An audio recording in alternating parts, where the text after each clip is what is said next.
মাথা আঁচড়ানোর পর যে চুল উঠে তা কি করব? ওযু করার পরে কি আয়নায় মুখ দেখলে ওযু ভেঙে যাবে? চ্যাটিং এর সময় মিথ্যা কথা বললে কি গুনাহ হবে? মহিলাদের নামাজরত অবস্থায় যদি আজান হয় তাহলে কি নামাজ পড়া চালু রাখা যাবে? গোসলখানা ও টয়লেট একসাথে থাকলে ওযু করলে হবে কিনা? চেইনওয়ালা ঘড়ি পরে নামাজ পড়া কি নাজায়েজ? জানালে উপকৃত হব। ট্যাপে ওযু করলে নিচে বালতি থাকে, ফলে ওযুর পানি বালতিতে পড়ে, সে পানি কি টয়লেটের কমোডে ঢালা যাবে? স্বামীর হুকুম ছাড়া বাবার বাড়ি যাওয়া যাবে কিনা? আমি আমার মৃত পিতার নামে যাই সদকা করি তার সব কি আমিও পাবো? নতুন করে বসবাস করার আগে মিলাদ পড়ানো জায়েজ কিনা? কাতের ছবি থাকে, বুক পকেটে রেখে নামাজ পড়া যাবে কি? ওযু করার পর বাচ্চার পেশাব হাতে লাগলে কি পুনরায় ওযু করব, নাকি শুধু হাত ধুলেই হবে? হাতে কলমের কালি থাকলে ওযু হবে কি? ও রুমে যদি বন্ধ অবস্থায় টিভি থাকে তাহলে কি নামাজ আদায় করা যাবে? চলুন তাহলে আমরা প্রশ্নোত্তর আলোকিত ভবনে প্রবেশ করি। জারিফা জান্নাত আপনি দেখেছেন, গোসলের পরে ভেজা চুল গামছা দিয়ে বেঁধে নামাজ আদায় করলে কি নামাজ হবে? আমি একজনের কাছে শুনেছি এরকম করলে নামাজ হবে না, বিষয় কিছু বলেন না, এরকম করে নামাজ হবে না এমন কোনো কথা নেই। আপনি একজন নারী হিসেবে আপনার পুরো শরীর আপনাকে ঢেকে নামাজ পড়তে হবে, শুধুমাত্র মুখমণ্ডল এবং দুই হাতের কবজি আপনি খোলা রাখবেন, এর বাইরে অন্য কোনো শর্ত নেই। এরপরে কাজী ফাতেমা আপনি লিখেছেন, মহিলাদের নামাজরত অবস্থায় যদি আজান হয় তাহলে কি নামাজ পড়া চালু রাখা যাবে? যাবে, কোনো অসুবিধা নেই। আজান হওয়া হলে নামাজ বন্ধ করে ফেলতে হবে, কোনো কথা নেই। আপনি নামাজ পড়ছেন, ইতিমধ্যে আজান শুরু হয়ে গেছে, আজান মুয়াজ্জিন সাহেব দিতে থাকুক, এদিকে আপনার নামাজ আপনি কন্টিনিউ করতে থাকেন, কোনো সমস্যা নেই। এরপর জেসমিন আক্তার আপনি লিখেছেন, গোসলখানা ও টয়লেট একসাথে থাকলে ওযু করলে হবে কিনা? বাসা যদি গোসলখানা এবং টয়লেট একসাথে থাকে সেক্ষেত্রে ভেতরে ওযু করলে ওযু হয়ে যাবে। সৈয়দ আবু হায়দার আপনি লিখেছেন, চেইনওয়ালা ঘড়ি পরে নামাজ পড়া কি নাজায়েজ? জানালে উপকৃত হব। না, চেইনওয়ালা ঘড়ি পরে নামাজ পড়লে যেটা নাজায়েজ হবে এমন কোনো কথা নেই। সাবির ইয়াসমিন জান্নাত আপনি লিখেছেন, স্বামীর হুকুম ছাড়া বাবার বাড়ি যাওয়া যাবে কিনা? আপনি যেহেতু স্বামীর সংসারে থাকেন, অতএব তার সুবিধা অসুবিধা, তার প্রয়োজন ইত্যাদি বিষয় থাকতে পারে, সেই কারণে তাকে আপনি বলে যাবেন। কিন্তু স্বামী আপনাকে আপনার বাবার বাড়ি যাওয়া থেকে বঞ্চিত করে রাখবেন, যেতে দিবেন না, আটকে রাখবেন এবং তার খেয়াল খুশি মতো সে আপনাকে আপনার বাবা মার সাথে সাক্ষাৎ করা থেকে বিরত রাখবেন, সে অধিকার কিন্তু তার নাই। সেটা যদি তিনি করেন তাহলে তিনি অন্যায় করছেন। তবে হ্যাঁ, অবশ্যই আপনি চেইন অফ কমান্ড, একটি ফ্যামিলির পারস্পরিক যে বোঝাপড়া, সেটা যেন ভালো থাকে একজন আপনি বলে যাবেন, এবং এই বলে যাওয়ার মধ্যে ভদ্রতা, এই বলে যাওয়ার মধ্যে নিজেদের বোঝাপড়া যে আছে সেটির প্রমাণ হয়। বিধায় এটাকে দোষণীয় মনে করা যে আমি তাহলে কি বন্দী হয়ে গেলাম, এরকমটি মনে করার কোনো কারণ নেই। কাজল আইডি থেকে আপনি লিখেছেন, ওযু করার পরে কি আয়নায় মুখ দেখলে ওযু ভেঙে যাবে? না, কোনো অসুবিধা নেই, ওযু ভাঙবে না। মারিয়াম মিজান এডি থেকে আপনি লিখেছেন ইউটিউব চ্যানেলে, ওযু করার পর বাচ্চার পেশাব হাতে লাগলে কি পুনরায় ওযু করব, নাকি শুধু হাত ধুলেই হবে? না, পুনরায় ওযু করার দরকার নেই। বাচ্চার পেশাব যদি হাতে লেগেছে আপনার ওযু অবস্থায়, তাহলে যে অংশে হাতে লেগেছে ওই অংশটা পানি দিয়ে ধুয়ে ফেললে চলবে। সাদিয়া আফরিন আপনি লিখেছেন, আমার একটা প্রশ্ন ছিল, তা হচ্ছে আমরা সাধারণত মেয়েরা যখন বাথরুমে ওযু করি ওড়নাটা বাইরে রেখে যাই ভিজে যাওয়ার ভয়ে, মাথায় কাপড় ছাড়া ওযু হবে কিনা? মাথায় কাপড় ছাড়া ওযু হবে, কোনো অসুবিধা নেই। আপনি ওযু করতে গেলে মাথায় কাপড় দিলে তো বরং কাপড় ভিজবে, এটাই তো স্বাভাবিক। আপনি মুখের চুলের গোড়া থেকে নিয়ে আপনার কানের লতি পর্যন্ত সব যখন ধুইতে যাবেন তখন তো আপনার ওড়না ভিজে যাবে, অতএব ওড়না খুলে উযু করতে কোনো অসুবিধা নেই। আফরোজা ইসলাম রানী আপনি লিখেছেন, নতুন ঘরে বসবাস করার আগে মিলাদ পড়ানো জায়েজ কিনা? নতুন ঘরে বসবাস করার আগে কোনো মিলাদ পড়াবেন না, এরকম কোনো নির্দেশ আমাদেরকে দেয়নি। আপনি নতুন ঘরে ওঠার সময় বিসমিল্লাহ বলে আল্লাহর নাম নিয়ে উঠে যাবেন, এর জন্য আলাদা কোনো আনুষ্ঠানিকতা আপনাকে করতে হবে, কোনো বাধ্যবাধকতা নয়। হ্যাঁ, আশপাশের লোকজন বা এলাকার মানুষ কিংবা আত্মীয় স্বজনকে ডেকে আপনি দাওয়াত খাওয়াতে চান আপনার খুশি একটা উপলক্ষে, সেটা সম্পূর্ণ আপনার ব্যাপার, শরীয়তের কোনো বিশেষ নির্দেশ নাই। আর এর জন্য মিলাদের আয়োজন করতে হবে কোনো নির্দেশ ইসলাম আমাদেরকে করেনি। আইরিন সুলতানা মাহি আপনি লিখেছেন, ট্যাপে ওযু করলে নিচে বালতি থাকে, ফলে ওযুর পানি বালতিতে পড়ে, সে পানি কি টয়লেটের কমোডে ঢালা যাবে? ঢালা যাবে, কোনো অসুবিধা নেই, বরং ঢালাটাই উত্তম। বিশেষ করে কমোড পরিষ্কারের জন্য, টয়লেট পরিষ্কারের জন্য বা কোনো গাছ ইত্যাদি থাকলে সেগুলোর গোড়ায় পানি দেওয়ার জন্য, যে কোনো কাজে আমরা এই পানিটা ব্যবহার করাই উচিত। কারণ ওযুর যে পানিটা, এই ব্যবহৃত পানিটা, এটা অন্য কাজে লাগানোটা কোরআন হাদিসের দৃষ্টিকোণ থেকে কোনো নিষিদ্ধ কিছু নয়, এটা নাপাক নয়।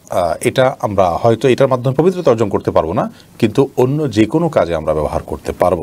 কামরুজ্জামান কামরুল লিখেছেন, আতর ব্যতীত সেন্ট বা সুগন্ধি পোশাকে ব্যবহার করলে কি নামাজ আদায় হবে? আতর ছাড়া যদি সেন্ট বা সুগন্ধি স্প্রে আপনি ব্যবহার করেন, এটা ব্যবহার করে একটু বিলম্বে নামাজ পড়াটা উচিত। আমাদের অনেকে মনে করেন যে এটাতে যে অ্যালকোহলটা আছে সেটা নাপাক, অনেক ওলামা ইকরাম এটা মনে করেন, যার কারণে কিছু সময় পরে নামাজ পড়লে সেটা বাষ্প হয়ে চলে যাবে, তারপর নামাজ হয়ে যাবে, কোনো অসুবিধা নেই। এরপর নুসরাত মাহি আপনি লিখেছেন, আমি আমার মৃত পিতার নামে যাই সাদকা করি তার সওয়াব কি আমিও পাবো? আপনার মৃত পিতার নামে যে সাদকা আপনি করবেন, আশা করা যায় আল্লাহ রাব্বুল আলামিন আপনাকেও এক্সট্রা হিসাবে তার সাদকার সওয়াব দিবেন। কারণ আপনি যেহেতু পরিশ্রম করেছেন, আপনি যেহেতু কষ্ট করেছেন, আল্লাহ রাব্বুল আলামিন সেজন্য আপনাকে বঞ্চিত করবেন না। কারণ আল্লাহ রাব্বুল আলামিন কাউকে পরিশ্রমকে পণ্ড বা ব্যর্থ হতে দেন না, যতক্ষণ পর্যন্ত সেটি আল্লাহ সন্তুষ্টির জন্য হবে এবং সঠিক নিয়মে হবে। আফিফ হাসান শুভ আপনি লিখেছেন, টাকাতে ছবি থাকে, বুক পকেটে রেখে নামাজ পড়া যাবে কিনা? যাবে, কোনো অসুবিধা নেই, কারণ সেটা প্রদর্শিত হচ্ছে না, ভেতরে আছে।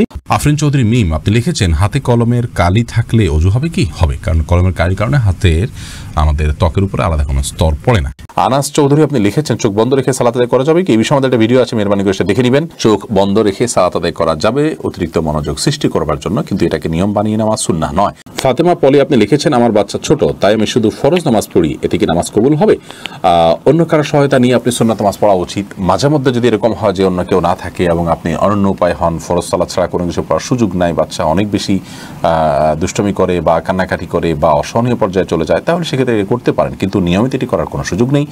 যেহেতু বাচ্চা যখন ঘুমে থাকে তখন আপনি করতে পারেন, বাচ্চাকে ঘুম পাড়িয়ে নিতে পারেন সালাতের সময়, অন্যের সহায়তা নিতে পারেন, অথবা হালকা পাতলা কান্নাকাটি থাকলে সেটাকে সহ্য করতে পারেন।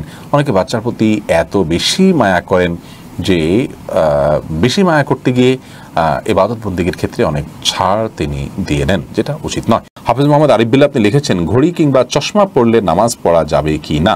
ঘড়ি বা চশমা পরা অবস্থা নামাজ পড়া যাবে, কোনো অসুবিধা নেই। শাহিদুল ইসলাম লিখেছেন টয়লেটে কোরআন আয়াত মনে আসলে কি করণীয়? টয়লেটে কোরআন আয়াত যদি মনে আসে তাহলে সেক্ষেত্রে কোনো অসুবিধা নেই, বিশেষ কোনো করণীয় নেই। মনে আসবে, ওটা ভাববেন, ভাবনাতে কোনো অসুবিধা নেই টয়লেটে। লিমা আক্তার, আপনি লিখেছেন শরীর নাপাক অবস্থায় কাপড় ধৌত করলে সে কাপড় পবিত্র হবে কি? আর বাচ্চাদের গায়ে হাত দেওয়া যাবে কি না শরীর নাপাক অবস্থায়? উত্তর হলো যে সব বাচ্চাদের গায়ে হাত দেওয়াতে কোনো অসুবিধা নেই। নাপাক শরীর নিয়ে নাপাক অবস্থায় কাপড় ধৌত করলে গায়ের যে কাপড় সেগুলো অপবিত্র হয়ে যাবে না, সামান্য ছিটে ফোটা আসলে এর কারণে অপবিত্র হবে না। তবে কোনো নাপাক যদি ছিটে এসে শরীরে লাগে সে অংশটা শুধু ধুয়ে ফেললে হবে। আর যদি শুধু পানি ছিটে আসে তাহলে তার কারণে সমস্যার কারণে নামাজ হবে না, এরকম বিষয় না। হোসাইন, আপনি লিখেছেন চ্যাটিং এর সময় মিথ্যা কথা বললে কি গুনাহ হবে যদি মন থেকে না বলি?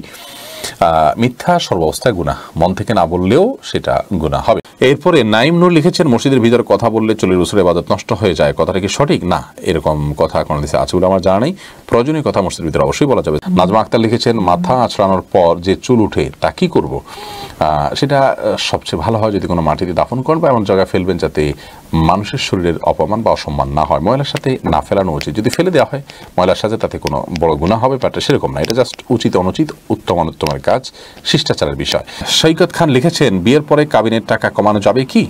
বিয়ের পর যদি স্বামী তার স্ত্রীর সাথে আলাপ আলোচনার মাধ্যমে আপনার মাফ নেন, কমানো তো আর যাবে না, যা ফিক্স হয়ে গেছে তা। স্ত্রী যদি কোনো কিছু মাফ করেন তাহলে আল্লাহ তাআলা সে সম্পর্কে বলেছেন ফাকুলুহু হানিআম মারিআ, তাহলে সেটা তোমরা ভক্ষণ করতে পারো বা ভোগ করতে পারো। স্ত্রী যদি বলেন যে ঠিক আছে আমি তোমাকে ছাড় দিলাম, আপনি দিতে পারেন না, সামর্থ্য নাই, আপনি তার কাছে ছাড় চাইলেন, সে যদি ছাড়টা দিয়ে দেয় তাহলে সেটা ভোগ করতে পারেন। বাট এর মানে এই নয় যে মোহর পরিবর্তন হয়ে গেছে, মোহর যা ছিল তাই, সে হয়তো মাফ করেছে আপনাকে, জাস্ট এটুকু আপনি করতে পারেন। হবে কুয়াশা বাজার শহরে আইডি থেকে আপনি লিখেছেন পশ্চিম দিকে পা দিয়ে শোয়া কি গুনাহ? কোনো হাদিসের সরাসরি নিষেধ নাই, কিন্তু আমাদের এই অঞ্চলে কারোর দিকে পাও দেওয়া, সম্মানজনক কোনো ব্যক্তির দিকে পাও যাওয়াটাকে অসম্মানজনক মনে করা হয়।